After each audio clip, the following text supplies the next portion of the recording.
एक ऐसा गांव जहां सुबह सूरज की रोशनी के साथ जिंदगी मुस्कुराती थी, लेकिन जैसे ही शाम ढलती पूरा गांव अचानक बिल्कुल खामोश हो जाता था। लोग तुरंत अपने दरवाजे और खिड़कियां बंद कर लेते थे और इस खामोशी के बीच बस एक आवाज गूंजती थी,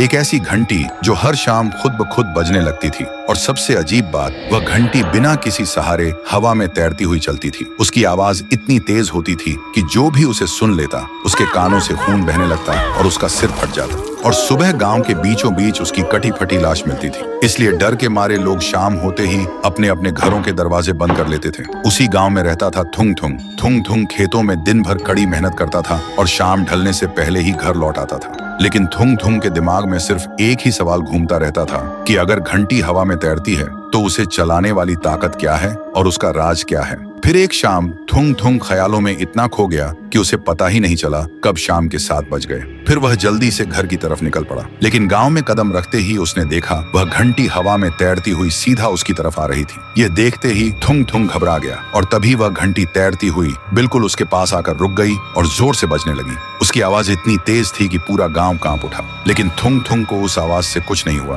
क्योंकि वह बचपन से ही बहरा था। लेकिन उसे लोगों के होंठ पढ़ना बहुत अच्छे से आता था। तभी घंटी अचानक बजना बंद हो गई और घंटी से एक छोटी बच्ची की आत्मा बाहर निकली। उसका चेहरा बिल्कुल सफेद था और आंखें चमक रही थीं। थुंग थुंग ने डरने के बजाय बड़े प्यार से पूछा, तुम तो एक मासूम बच्ची हो, फिर हर शाम इस घंटी के साथ लोगों को मौत क्यों बांटती हो? यह सुनते ही आत्मा की आंखों से आंसू बहने लगे और फिर वह बोली, मेरा नाम छुटकी है, मैं इसी गाँव में रहती थी। एक शाम मैंने देखा मेरा बाप मेरी माँ को कुल्हाड़ी से काट रहा था, क्योंकि उसे मेरी माँ से नहीं किसी और औरत से प्यार था। यह देखकर मैं डर के मारे जम गई, लेकिन मेरे बाप ने मुझे देख लिया और मुझे भी गांव के बाहर उस सुनसान कुएं में जिंदा फेंक दिया और मेरी खेलने वाली घंटी भी मेरे ऊपर फेंक दी। और मरते वक्त मेरी आखिरी चीख उस घंटी में कैद हो गई। तब से मेरी आत्मा सिर्फ अपने बाप से बदला लेना चाहती है। लेकिन इस घंटी की आवाज इतनी तेज है कि मेरे ना चाहते हुए भी बेकसूर लोग मर रहे हैं। थुंग थुंग ने जब यह सब छुटकी के होंठों से पढ़ा तो उसका खून खौल उठा और छुटकी से कहा, मैं तुम्हें तुम्हारा बदला दिलाऊंगा। फिर अगली शाम थुंग थुंग ने चुपके से छुटकी के बेरहम बाप के घर के चारों तरफ पेट्रोल छिड़क दिया।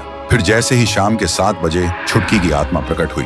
थुंग थुंग ने उसकी तरफ देखकर कहा, छुटकी, अब वक्त आ गया है उन पापियों को उनके गुनाहों का अंजाम देने का। यह सुनते ही छुटकी ने घंटी को पूरी ताकत से बजाना शुरू कर दिया। अगले ही पल पेट्रोल ने आग पकड़ ली और पूरा घर जलने लगा और अंदर घंटी की आवाज से एक ही पल में पापियों के सिर एक एक करके फटने लगे और देखते ही देखते सब शांत हो गया। छुटकी ने आखिरी बार थुंग थुंग की तरफ देखा। उसकी आंखों में अब गुस्सा नहीं सुकून था और धीरे धीरे वह हवा में विलीन हो गई। लेकिन जैसे ही वह गई, थुंग थुंग ने महसूस किया उसके कान अब बिल्कुल ठीक हो चुके थे और वह अब सब कुछ सुन पा रहा था। और उस दिन के बाद गांव का खौफ हमेशा के लिए खत्म हो गया।